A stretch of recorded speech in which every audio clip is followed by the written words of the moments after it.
Forza Ferrari, 150 000 spectateurs aujourd'hui dans les tribunes de l'autodrome Dino et Enzo Ferrari pour ce Grand Prix de San Marino, la 4e manche du championnat du monde de Formule 1 1998, la première disputée en Europe. Jacques Lafitte, aujourd'hui nous fêtons un anniversaire, c'est la 100e émission F1 à la une. La première c'était il y a 6 ans à Barcelone pour le Grand Prix des Jeux Olympiques en 92.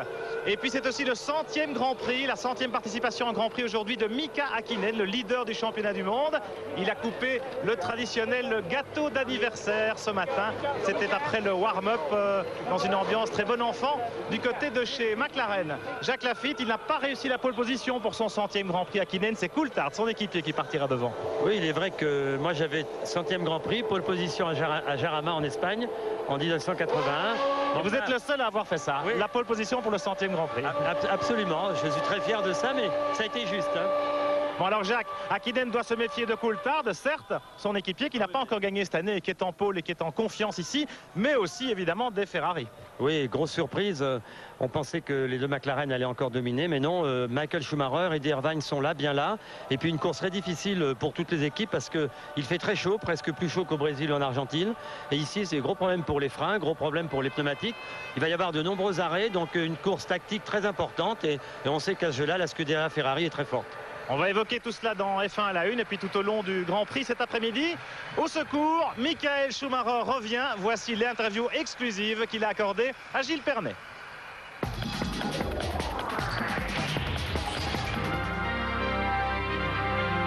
Pour un pilote Ferrari, courir en Italie constitue toujours un gros morceau de bravoure. Énorme pression, grosse charge émotionnelle. Et Michael Schumacher, comment vit-il cela ?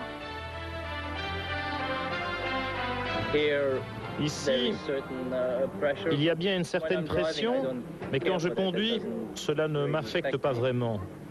Je contrôle la situation normalement. En dehors de la voiture, c'est différent. Je vous donne une interview, les sollicitations sont nombreuses et nous avons davantage de travail, ce qui ne nous facilite pas la vie. En Argentine, après votre magnifique victoire, vous avez déclaré que le progrès le plus significatif était à imputer aux pneus Goodyear et un peu au moteur aussi. Ici à Imola, qu'espérez-vous ?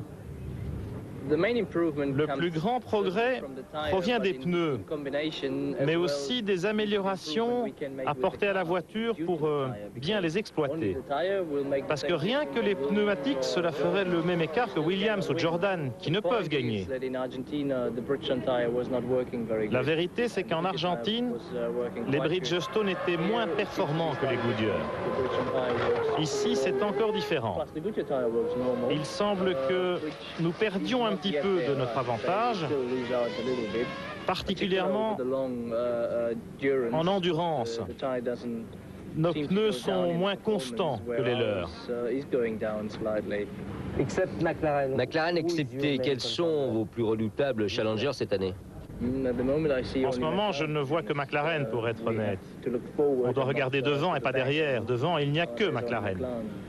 Êtes-vous satisfait de la nouvelle réglementation avec ces voitures plus étroites ? Ça m'est égal dans un sens. C'est pareil pour tout le monde. Évidemment, les voitures ont moins d'adhérence et glissent beaucoup. Et moi, je préfère la solution la plus rapide qui correspond à l'ancienne réglementation. Ce que nous voyons actuellement, c'est davantage de sorties de route. On peut donc douter de cette évolution. Dans l'avion qui vous ramenait de Buenos Aires, vous avez revisionné le Grand Prix d'Argentine sur un petit magnétoscope. Est-ce par simple plaisir ou pour découvrir encore quelque chose ? Il y a toujours beaucoup de choses à apprendre, surtout en regardant les autres. Moi, je sais comment j'ai conduit. Mais même vu de l'extérieur, j'analyse les choses autrement, comme certaines manœuvres, la collision avec Coulthard, des incidents avec d'autres pilotes. C'est important de les revoir. Éprouvez-vous toujours la même passion pour la course ? Vous avez pourtant déclaré que désormais votre petite fille était ce qui comptait le plus pour vous. Est-ce que cela a changé votre regard concernant la F1 ? Je pense que la meilleure réponse à cette question fut l'Argentine. Et oui, Enzo Ferrari, le commandateur, avait pour coutume de dire lorsqu'un pilote devient père de famille, il perd une seconde au tour. Eh bien, le jeune papa de Gina Maria Schumacher aurait pu lui donner tort, sait-on jamais. Alors on parle beaucoup donc de Schumacher, bien sûr. On parle beaucoup des McLaren en ce début de saison. Mais où est passé Jacques Villeneuve? Il est quand même champion du monde en titre, Villeneuve, il ne faut pas l'oublier. Il se qualifie de mieux en mieux, même s'il a toujours 2 points à son compteur. Yves Géniès l'a rencontré. À l'aube de cette saison, Villeneuve n'imaginait pas un tel scénario. On s'attendait à une confrontation choc avec Schumacher, mais pas à cette gifle infligée par des McLaren Mercedes insolentes de supériorité. Première constatation, après l'embellie des saisons passées, Williams n'est pas dans le coup. Mais Villeneuve donne tout dans la bagarre, travaille d'arrache-pied pour combler les handicaps, s'accroche, mais sans réel succès et seulement 2 points en championnat. Je me bats plus fort, je me battais l'année dernière. Pendant les premiers Grands Prix l'année dernière, la deuxième moitié de course, je même ralentir un peu le pas et juste vérifier ce que faisaient les autres pour être sûr de gagner la course. Tandis que cette année, c'est tour de qualif après tour de qualif, c'est un combat comme ça l'était à Jerez et tout ça pour une 5e place. Et pourtant, il avait bien débuté en Formule 1. Dauphin pour sa première saison et champion du monde l'an dernier. Le champion du monde, on l'oublie vite, hein, parce qu'il y a le boulot qui reprend et c'est pas parce qu'on est champion du monde qu'il faut travailler moins, surtout cette année. C'est sûr qu'on veut redresser la barre. Là. Ce sera peut-être pas pour Imola, on n'a encore rien de nouveau sur la voiture, mais déjà à partir de Barcelone, les nouveautés devraient arriver. À la base, c'est le train arrière qui fonctionne mal ou qui s'adapte mal avec la voiture, je ne sais pas, parce qu'à Jerez, on a essayé le train arrière de la voiture de l'année dernière et ça fonctionnait quand même bien mieux. Donc maintenant, on est en train de travailler sur une version pour cette voiture. L'avenir est de 99. Est-ce qu'il est très loin, ça. Ouais. 99, c'est très loin. Là, si cette année ça se déroulait bien et si on a une voiture facile à conduire, je pense qu'on serait déjà tous en train de penser à l'année prochaine. Mais bon, là, c'est pas le cas. Avec le retour sur le vieux continent et une vie mieux réglée, Jacques Villeneuve va peut-être retrouver ses marques et à défaut de résultats satisfaisants, il sait déjà que la cuisine d'Albert Dufresne pourra lui apporter un certain réconfort. Imola, qu'est-ce qui vous plaît le plus ici? La bouffe. La bouffe italienne. Eh oui, une petite pointe d'humour de la part de Jacques Villeneuve, le champion du monde en titre. On est monté un peu plus haut sur la voie des stands pour aller chez Sauber Petronas, car c'est, comme d'habitude, Jean Alesi qui est déjà installé à bord de sa Sauber, qui va nous montrer comment on conduit ici à Imola, avec Marc Minari, bien entendu.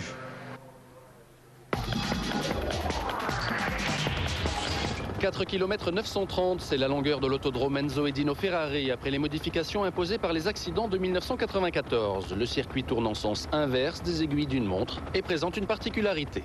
C'est les virages sans visibilité, puisque chaque fois que vous braquez, vous avez des virages cachés, parce que c'est toujours en haut d'une montée ou après une petite bosse. Donc on arrive difficilement à avoir une bonne visibilité. Mais c'est surtout une auto qui doit être très réactive sur les changements de direction pour pouvoir reprendre l'accélérateur le plus tôt possible. Imola, une piste légèrement bosselée, notamment entre Tosa et Piratella, et qu'Alesi connaît par cœur. En ce qui me concerne, j'ai fait beaucoup d'essais ici dans le passé avec Ferrari, donc je connaissais l'ancien tracé à merveille. Puis il y a eu un nouveau tracé qui a été dessiné, donc on a l'impression d'être au même endroit du circuit, mais avec un nouveau virage. Donc ça crée quelques problèmes, bien entendu. Un circuit où il y a du rythme, où l'on peut se faire plaisir, avec un passage pour courageux. La descente entre Piratella et Acqua Minerale, où il y a un virage à droite très rapide en 5e et un freinage pour un virage en seconde. Donc là, c'est un endroit où il faut beaucoup de cœur. Qui dit freinage violent et répété, dit aussi importants mouvements verticaux de suspension d'une Formule 1. Il faut dès lors les contrôler. Ça consiste à avoir un ressort relativement souple pour que la voiture soit amortie, mais ça empêche de plonger et de délester les roues arrière. Donc ça, c'est l'anti-plongée. Ensuite, vous avez l'anti-cabrage. C'est donc sur les triangles arrière de suspension, la géométrie est faite pour que quand vous prenez l'accélérateur, il n'y ait pas la voiture qui s'assoit et donc les roues avant qui se délestent, et là vous avez une perte d'adhérence du train avant. Donc tout est réglé pour chaque circuit. Eh bien, il est juste un petit peu plus de 13h30 et vous entendez les moteurs derrière nous. 13h30, ça signifie que réglementairement, Pierre Van Vliet, on ouvre l'accès à la piste du circuit et les premières voitures vont donc pouvoir quitter leur box et aller faire quelques tours de reconnaissance. Voilà, Pit Lane Open et on découvre ce circuit d'Imola dans la campagne d'Émilie-Romagne sous un chaud soleil cet après-midi. Près de 5 km à boucler pour chaque tour de ce Grand Prix de San Marino. Jacques Lafitte, un circuit que vous avez redécouvert ce matin à l'occasion de votre participation dans la Coupe Porsche. Oui, absolument. Alors un circuit, vous avez vu, avec énormément de chicanes. On a mis beaucoup de chicanes depuis les accidents de Senna et de Rasenberger en 95, donc pour le Grand Prix 95. Beaucoup de chicanes lentes, seconde, troisième vitesse pour les Formule 1, assez glissantes. Beaucoup moins de vitesse de pointe. La vitesse maximum, c'est 300 km à l'heure. Ici, nous sommes à Rivazza, donc double gauche, et on va arriver maintenant sur une... Ça, c'est la célèbre colline de la Passion. Absolument. Regardez ces spectateurs massés sur la colline, là, au milieu de l'image. On appelle ça la colline de la Passion, ici à Imola, avec les milliers de tifosi, les centaines de milliers, même aujourd'hui. Et à gauche, vous avez vu, c'est l'endroit le plus rapide du circuit, avec un énorme freinage avant Rivazza, justement, à côté de cette colline surchargée de monde. Ouais, très belle image de l'hélicoptère de la rail pour ce Grand Prix de San Marino. Donc beaucoup de chaleur. Jacques, on en parlait avant le départ. Il fait 34 degrés dehors, 28 degrés sur la piste. Ça va vraiment être très différent des premiers Grands Prix pour ce qui est des pneumatiques et des freins. Bien sûr, c'est la première fois qu'on va affronter d'aussi importantes chaleurs. Un circuit très éprouvant aussi pour les freinages. Il y en a 5 puisqu'il y a 4 chicanes et des virages très violents. Donc un ralentissement très important pour les voitures et surtout c'est très court. Ça veut dire qu'entre chaque chicane, il y a peu de temps de refroidir. Et les freins et les pneus évidemment. Eh bien les freins précisément, on va s'y intéresser de tout près en compagnie de Marc Minary. C'est parti.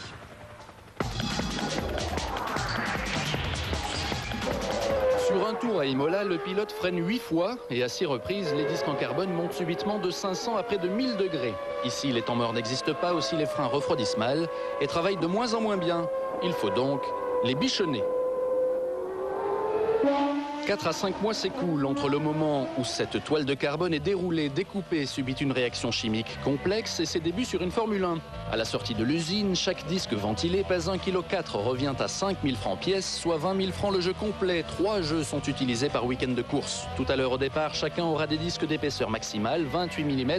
À l'arrivée, 9 mm auront disparu.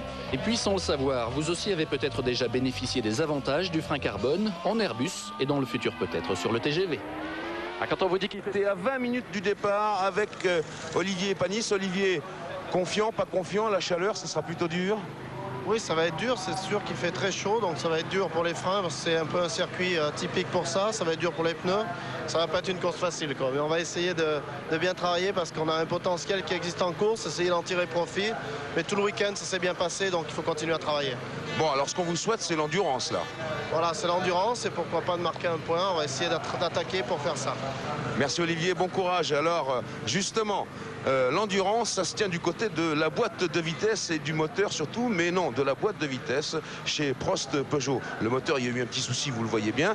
Là, ici, on voit la boîte, elle a donné quelques signes de fragilité, mais c'était en début de saison. Je voudrais quand même vous faire remarquer, voici ici une autre vue de la boîte de vitesse, vous faire remarquer que chez Prost Grand Prix, on ne court pas avec ce qu'on appelle les candélabres, ou dans le langage de Prost Grand Prix, les pingouins, tout simplement parce qu'ils sont placés à la hauteur de la trappe du réservoir d'essence et que si on les conservait, malheureusement, on ne pourrait pas ravitailler. Alors maintenant, avec Éric Savoyon, on va foncer une place au-dessus de chez Panis pour retrouver l'autre Français cher à notre cœur, c'est Jean Alési là-bas, qui est avec Marc Minary.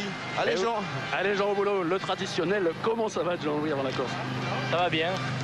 Bon, je suis dans une zone qui est bien entendu un petit peu turbulente, mais si j'arrive à faire un bon départ, je pense avoir mes chances de régaler le public et de faire un beau Grand Prix. Jean, on voit votre voiture désossée encore. On travaille sur ce moteur d'origine, dirons-nous, Ferrari. C'est pas un vrai Ferrari?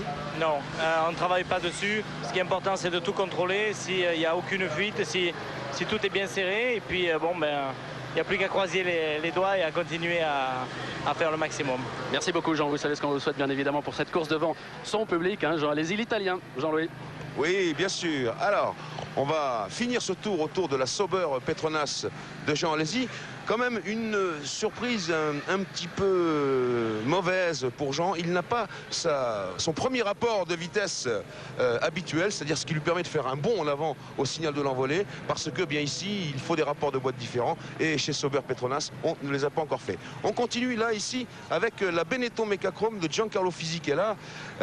Giancarlo Fisichella, il nous fait un petit peu peur en ce moment, parce que depuis 4 Grands Prix, enfin depuis 3 Grands Prix et puis 4 séances de qualification, eh bien, il se fait tout simplement massacré, je vais dire, par Alexander Wurz, qui est quand même beaucoup plus jeune que lui et surtout beaucoup moins expérimenté. Alors, on a un petit peu de crainte pour Fisichella parce que ça ne se passe pas très bien. Allez, on continue à avancer.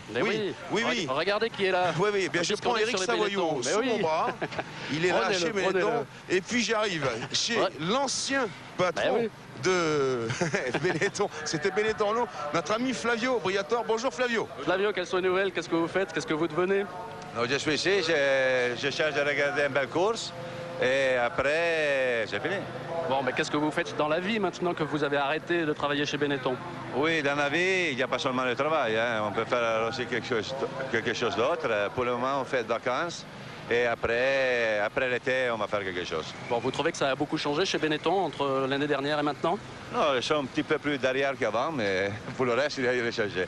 Merci Flavio, à très bientôt. Voilà, et là on est passé chez Jordan Honda, juste pour vous faire remarquer ici que les mini-ailerons, les candélabres, eh bien Jordan les utilise comme Sauber d'ailleurs à la largeur maximale autorisée, alors que précisément eh bien, chez Prost Grand Prix, quand ils sont montés, ces candélabres, on les utilise avec un profil beaucoup plus étroit. Alors ici c'est la Jordan Honda de Ralf Schumacher, et on continue maintenant eh bien, devant, sur la même file, avec la Jordan Honda de Damon Hill, le champion du monde, pas de l'an passé, mais d'il y a 2 ans. Et pour une fois, eh bien, Damon Hill a repris du poil de la bête. Il est devant Ralf Schumacher en qualification. C'est assez rare pour être signalé, mais simplement, Damon a bien précisé que maintenant, il avait en main sa voiture et qu'il pourrait s'en servir convenablement, ce qui n'était pas le cas tout à l'heure. Marc Minardi, oui. Oui, Jean-Louis, vous avez vu Flavio, c'est la grande star de cette grille de départ. Hein. Il est interpellé par tout le monde. Eddie Jordan à l'instant. Damon Hill qui a la gentillesse de nous accorder un petit mot. Damon, your best qualification this season. How do you feel before this start? Damon, votre meilleure qualification cette année? Eh bien, je pense qu'on va avoir une bonne course. What about the heat and the problems et alors, la chaleur, problème des pneus, des freins. Il fait très chaud. Alors ce sera effectivement délicat. Un Damon Hill très concentré, vous l'aurez remarqué. Oui, Eric Savoyot achève le tour de la Jordan Honda de Damon Hill, le champion du monde 1996. Et puis on va repartir vers l'avant maintenant. Devant, toujours sur cette file, la voiture de Damon Hill, eh bien, il y a la Benetton Mecachrome de ce cher Alexander Wurz, dont je vous parlais tout à l'heure, qui est en train, il faut bien le dire, de devenir la coqueluche des Grands Prix. Il livre ici sa 7e épreuve en Formule 1, Marc Minardi. Absolument, Jean-Louis. Alexander Wurz, vous voyez qu'il reste casqué, sanglé dans sa voiture. Et là, je peux vous dire qu'il fait une exception véritablement, parce qu'il vient de dire deux mots et demi à nos confrères autrichiens. Eh bien, Lionel Audibert et Yves Géniès l'ont rencontré juste avant le départ de la course, Alexander Wurz. Écoutez. Je suis assez confiant parce que durant le warm-up, on a essayé quelques petits réglages concluants. Alors la voiture est très performante et j'ai bon espoir pour la course de rentrer dans les points. Retour sur cette grille de départ, Jean-Louis, on est en train de s'affairer à côté des Ferrari. Oui, bien sûr. Alors là, on arrive dans le Saint des Saints. Vous savez, nous en avons parlé tout au long de nos émissions. Il y a bien sûr la première ligne avec McLaren Mercedes et la deuxième ligne avec la Scuderia Ferrari. Et tout de même, eh bien, pour ce qui concerne la stratégie de course, il est très important pour Ron Dennis chez McLaren Mercedes comme pour Jean Todt chez Ferrari d'avoir 2 voitures placées, parce que là on peut jouer avec les ravitaillements. Marc Minardi, oui, on vous suit juste pour vous proposer une image. Venez le long de ce muret, à l'ombre, presque à l'ombre, parce qu'il faut vraiment chercher la fraîcheur aujourd'hui. Derrière ce mur de photographes et devant les spectateurs, qui est-ce qui est là en pleine concentration? C'est Eddie Irvine, voyez-vous, avec sa petite boisson comme d'habitude. Eddie, il est là en train de s'isoler du monde, il fait le vide autour de lui dans sa petite bulle, l'Irlandais, qui ne nous voit top, hein, je peux vous dire là. Et bientôt, il va s'installer dans son cockpit. Oui, il a tout de même une partie importante à jouer. Il fait partie, lui, de l'échiquier de Ferrari sur ce Grand Prix de Saint-Marin.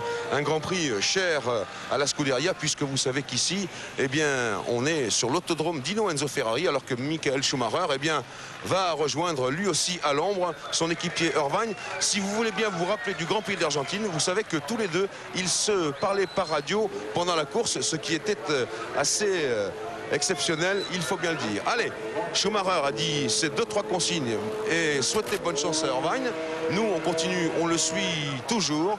Et puis maintenant, eh bien, on va avancer quand même sur la première ligne de la grille de départ. Mon cher Eric Savoyot, il faut avancer.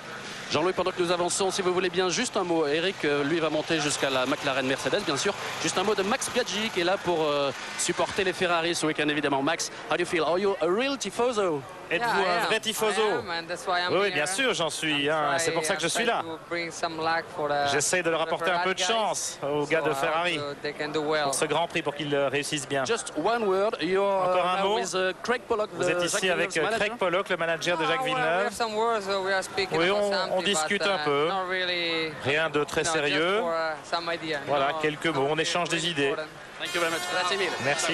Voilà, et on a rejoint la célèbre pole position avec David Coulthard, eh bien, qui est en train de s'équiper.